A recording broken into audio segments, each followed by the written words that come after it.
সরাসরি একটা হুঁশিয়ারি দিয়েছেন আপনার এবং আপনার দাদা আব্বাস সিদ্দিকী এবং আপনার কাকা তোহা সিদ্দিকীর নাম করে সরাসরি হুঁশিয়ারি দিয়েছেন যে রাতের ঘুম আপনাদের কেড়ে নেবেন এবং ইঞ্চিতে ইঞ্চিতে জায়গা বুঝে নেওয়ার ডাক দিয়েছেন দলীয় কর্মীদের। একদম ভরা সভা মঞ্চ থেকে এরকম হুঁশিয়ারি দিয়েছে আপনাদের নাম করে। কি বলবেন বিষয়টা নিয়ে?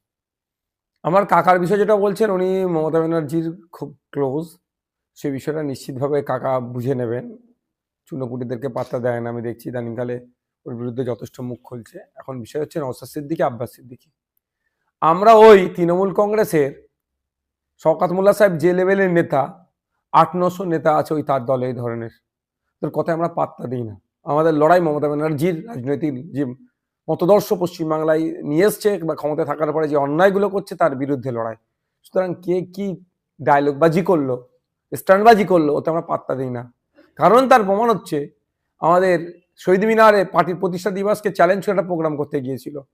বিভিন্ন বিধানসভায়, এক নয় একাধিক বিধানসভা, ক্যানিং পূর্ব, পশ্চিম, বাসন্তী, গোসাবা, রাজারহাট, নিউ টাউন, হাড়োয়া, মিনাখা, বিভিন্ন জায়গা থেকে লোক নিয়ে এসে ভর্তি করার চেষ্টা করেছিল, তাও করে উঠতে পারেন। সুতরাং রাজনৈতিকভাবে দেউলিয়া হয়ে গিয়েছে।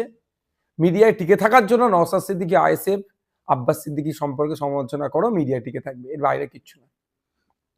আজকে হুমায়ুন কবির উনি সরাসরি জানিয়ে দিয়েছেন যে সিপিএম এবং আইএসএফ এর সঙ্গে উনি জোটে যাচ্ছেন না।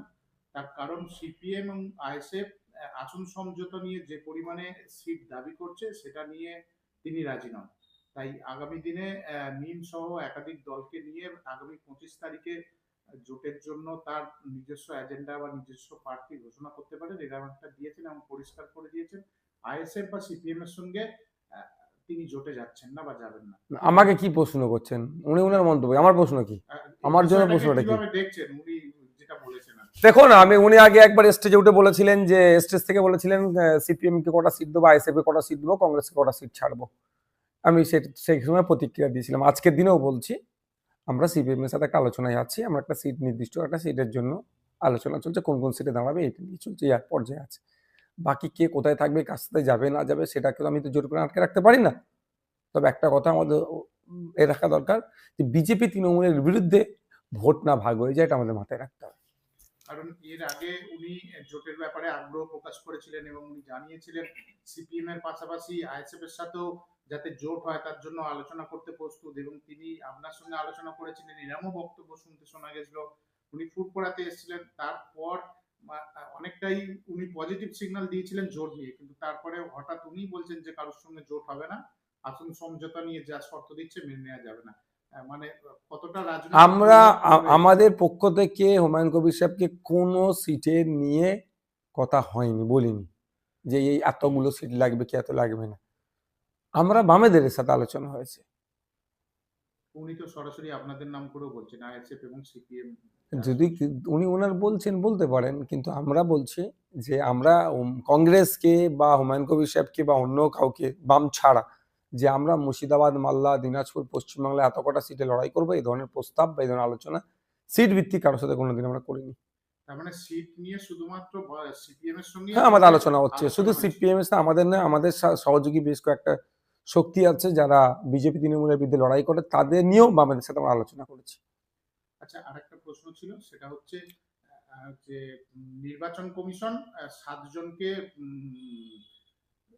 এসআইআর কাজে যুক্ত, এরকম তাদের কাজের ধরন ঠিক হয়নি, মানে যথাযথ হয়নি, সেটা নিয়ে সাসপেন্ড করেছে এবং এর বিরুদ্ধে ব্যবস্থা নেওয়ার জন্য তিনি বলেছেন নির্বাচন কমিশনের। বিষয়টা কি হবে? দেখুন, আমি একটা কথা বলছি, এ ধরনের যদি ঠিকঠাক ব্যবস্থা গ্রহণ করে অনেকে সাসপেন্ড হবে। সন্দেশখালীতে আপনারা দেখেছেন ইন্ডিয়ান, নট ইন্ডিয়ান সিটিজেন লেখা ছিল। পরবর্তীতে আমরা সি অফিসে গিয়েছিলাম, কথা বলেছিলাম, তার পরবর্তীতে জানতে পারলাম এইগুলো ফলস লিস্ট পাবলিশ করেছে। বিএলওকে যখন প্রশ্ন করেছিল ওখানকার সাধারণ নাগরিক, তখন বলছে ইআরও এগুলো বলেছে। ইআরও এড়িয়ে যাচ্ছে এখন। কোনো না কোনো জায়গায় একটা এই ধরনের হচপচের কাজ চলছে। আমরা চাই স্বচ্ছ ভোটার লিস্ট হোক, কিন্তু স্বচ্ছতার নামে হয়রানিরও আমরা বিরুদ্ধে। যেভাবে তড়িঘড়ি নির্বাচন কমিশন 7 জনকে সাসপেন্ড করার নির্দেশ দিল, তাহলে নির্বাচন কমিশনকে অতটাই স্ট্রিক্ট থাকতে হবে, একটা বৈধ ভোটারের নাম বাদ পড়ে, এটাও নির্বাচন কমিশনের মাথায় থাকতে হবে। আমরা ডে ওয়ান থেকে বলে আসছি প্রয়োজনে নির্বাচন কমিশনকে সহযোগিতা করব, কিন্তু স্বচ্ছতার নামে কোন রকম ভাবে ছেড়খাড়, মানুষকে হয়রানি, অবৈধ পন্থা অবলম্বন করে নাম বাদ দেওয়া, বাদ তো দিতে পারবে না মানে কি তাকে হ্যারাসমেন্ট করা, এটাও কিন্তু আমরা মেনে নেব না।